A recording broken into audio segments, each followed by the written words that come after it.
নমস্কার বন্ধুরা, তো সবাইকে শুভ দুপুর। তো এই ভিডিওটা আমার কালকের আসলো, তো আমি এডিট করতে পারছি না, তার জন্য দিতে পারছি না। তো কালকে স্নান টান করে ঠাকুর করে গেলাম। ঠাকুর লেগা চন্দন বাইটটা এখন তুলসীপত্র দিয়া ঠাকুরের চরণে নিবেদন করুম। এটা রাম ঠাকুরের চরণের থালি, তো এটার মধ্যে সবগুলা দিয়ে দিলাম। তো আমি আজকে সারাদিন কি করতেছি যতটুকু পারি আমার এই ছোট্ট মিনি ব্লগে দিতেছি।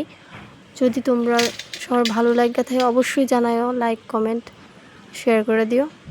লাইক করলে বুঝুম যে না আমার আরও ভিডিও করা উচিত। কমেন্ট করে দিও যে আমি মিনি ব্লগ করলে কেমন লাগবে তোমার কাছে।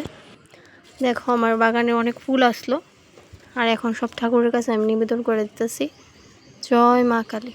দেখো আমার কালী মার এত সুন্দর যে ঠাকুর ঘরে গেলে আমার মনই চায় না যে আমি ঠাকুর ঘর থেকে আই, সারাদিন ওইদিকে থাকতে মন চায়, কিন্তু এটা তো সম্ভব না। তারপরে পাশাপাশি এখানে একটা শিবলিঙ্গ আছে, ওম নমঃ শিবায়। শিবলিঙ্গতেও সব কিছু বেলপত্র, ফুল আর ইত্যাদি দিয়ে দিলাম। যদি কোনো ভুল ত্রুটি হয়ে থাকে ঠাকুর আমার ক্ষমা করে দিও। আর তোমরা সবার কাছে যদি একটুকু আমার মিনি ব্লগটা ভালো লাগে অবশ্যই একটা লাইক আর কমেন্ট করলে আমার কাছে খুব ভালো লাগবে।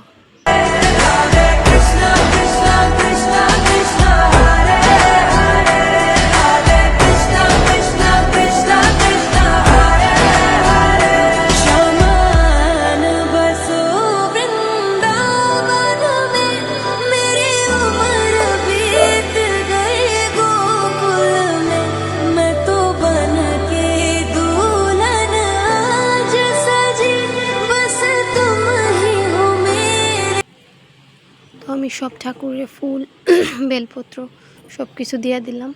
জয় মা কালী, সবার মঙ্গল কইর।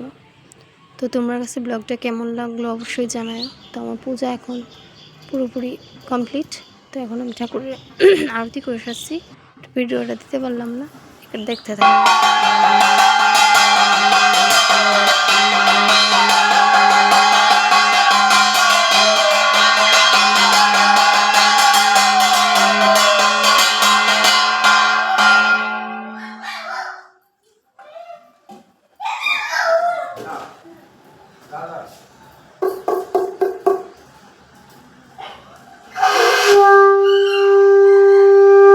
ओम सर्वमंगल मंगले शिवे सर्वत्र साधिके शरण्ये त्र्यंबके गौरी नारायणी नमस्ते। তো এদিকে সঞ্জমের খাওয়ার রেডি হয়ে গেছে, পূজা দিতে দিতে রুটি, কাবলি বুট আর সোয়াবিনের তরকারি আমরা সবাই খাইতেছি। আর এগুলা তরকারিটা বানাইছে আমার হাজব্যান্ড, রুটিগুলা মা বৌদি তারা সবাই মিলে বানাইছে। খুবই টেস্ট হয়েছে, আমি খাইতেছি। তারা আমিও এমন একটা চিরা নিলাম, ছিঁড়ে তরকারিটা যা টেস্টি হয়েছে মুখে দিতে জাস্ট ওয়াও। নিরামিষ ভালো লাগলে অবশ্যই একটা লাইক কমেন্ট